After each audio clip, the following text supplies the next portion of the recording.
So the LA Times has a reporter by the name of Matt Pierce, and he went to Iowa and spoke to a bunch of voters. And this tweet here is a slap in the face and a stark reminder of just how incoherent politics can be. So he says the following: hard to overstate how unpredictable talking to voters can be. Melissa from Algona, Iowa, caucused for Bernie in 2016, then voted for Trump.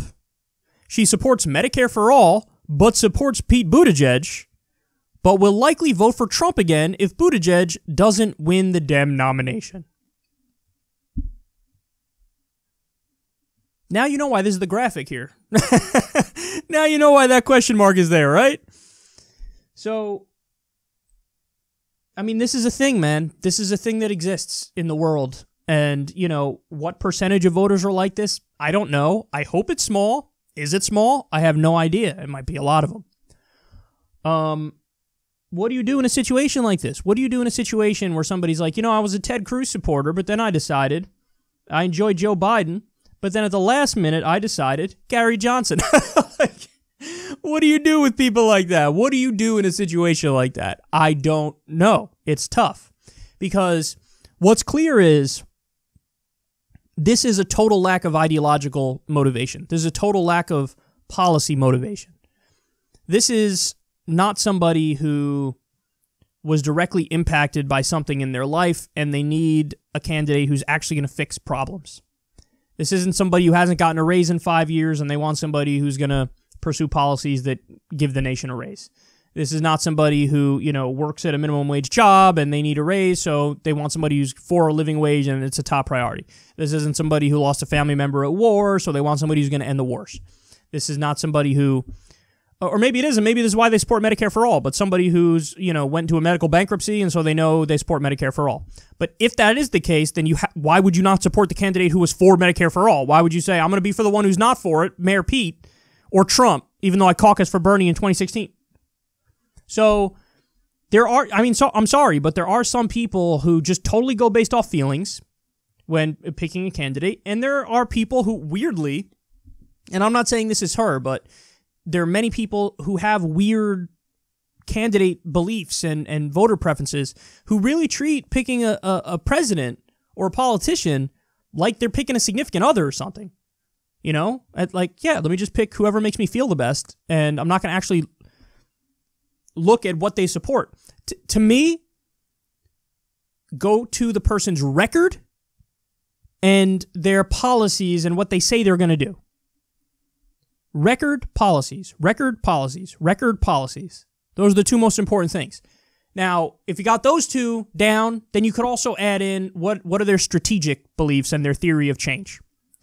But that's the way that makes sense to me. And I'm at the point where really, you should just give me a sheet of paper that has the candidates' records and their policies. Give me that sheet of paper, and I'll pick that way. I don't want to know names.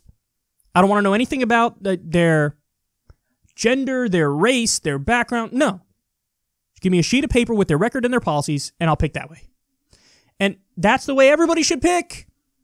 Because, you know, this is about what you want to do with the country, what direction you want to take the country, what do you want the laws to be, what do you want the rules to be, what do you want the labor protections to be, what do you want the healthcare system to be, what do you want our foreign policy to be. That's all so important. And to pick it like this is nuts. Now, final thing we'll talk about is, given that, like, this exists, how do you reach these people? The honest answer is, I don't know if they're reachable. Because if they're that incoherent and illogical, then introducing a logic into the conversation is not going to change anything because they're already illogical. So you introduce logic to somebody who doesn't believe in it, they're going to be like, I don't care. So, I mean, maybe the only thing that I could think of is you need candidates who embody the characteristics that they like in a person or have the personality that they like in a person or I don't know the right way to put it, but basically that X factor, that aura. A voter like this is looking for a certain aura in a candidate, a certain way of being, way of carrying yourself. And, you know, all I could say is you have to embody the characteristics or some set of characteristics that are generally universally appealing to people.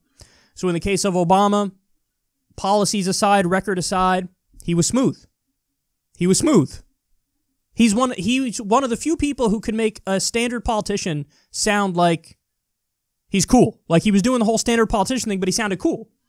So Obama had smoothness. Somebody like Trump, he won, and his whole thing was he sounded like he had no filter and he was raw. So that's another set of characteristics. Kind of on the opposite ends of the spectrum there. Smooth, soft-spoken, loud, aggressive, no filter, but seems genuine. Those are, two examples there. But that's the problem we run into, is that some people like the soft-spokenness, some people like the no-filter aggressiveness. Some people like calmness, some people like, rugged, in-your-face way of talking. Some people like to be BS'd, some people don't like to be BS'd. Some people like drawn-out, flowery answers, some people like straight-to-the-point answers. So really, there is no formula for people like this. The only thing we could say as a rule across the board is avoid the things that are obviously unappealing in people. So, I don't know, super shyness as a candidate, that never works. If somebody appears overly calculating, that never works. So we can eliminate the, total lack of confidence, gone. Over-calculating, gone. But really, since there are different sets of characteristics that are appealing to people, there's no one formula to attract the voters, absent them caring about policy and record. So this is just, it is what it is. Some people in any society are going to be totally irrational in making an important decision, like who should run the country and what philosophy should we implement moving forward. And that said, all I could say is, and one of the missions of this show is, try to get people to care about the policy, to care about the direction of the country, to care about fixing issues, and just get as many people as you can in that grouping so that then when we run good candidates, they'll pick them. Now, the only saving grace is, I would guess that this woman is not typical of the majority of voters. You could show me evidence that contradicts that, maybe, and I could change my mind if it's proven otherwise, but my default assumption is that most people are actually a hell of a lot more rational than this, and that's a good thing.